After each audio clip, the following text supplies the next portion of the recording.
जय श्रीराम. मी निलेश श्रीरंग शिंदे, विभाग संयोजक बजरंग दल कोल्हापूर. हां कंटिन्यू.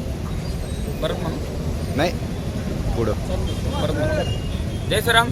मी निलेश श्रीरंग शिंदे, विभाग संयोजक कोल्हापूर जिल्हा बजरंग दल. जो प्रकार घडला आहे निंदनीय आहे व आता सकल हिंदू समाज व शिरोलीच्या वतीनं आम्ही त्याचा निषेध व्यक्त करत आहे व त्याच्यावर कडक कारवाई व्हावी प्रशासनावर आम्ही मागणी करत आहे. 4 दिवस झाले हा प्रकार घडून अजूनपर्यंत एकास अटक झालेली आहे. एक जण पुरावा असून सुद्धा ते फरार आहे. त्याचाही शोध घेत आहे. ते आम्हाला पोलीस प्रशासनानं देखील सांगितलं आहे.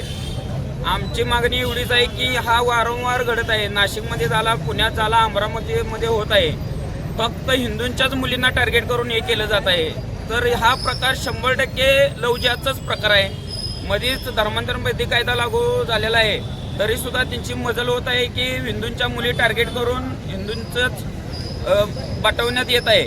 तर आमची यात एवढीच मागणी आहे प्रशासनाला की सखोल हिची चौकशी व्हावी. याचा आका कोण आहे, यांच्या मागं कोण यांना फंडिंग करतंय, कोण यांचे हे आहेत, यांची जर परिस्थिती बघितली तर ही आता याच्यातली 2-3 जण आहेत ती काही उद्योग म्हणजे सरकारी याच्यावर आहेत, कर्मचारी आहेत. त्यांना लवकरात लवकर निलंबित करण्यात यावं व यांना प्रशासनानं योग्य तो धडा शिकवावा. परत असा महाराष्ट्रात प्रकार घडू नये म्हणून आणि SITची चौकशी व्हावी एवढीच मागणी आहे. जय श्रीराम.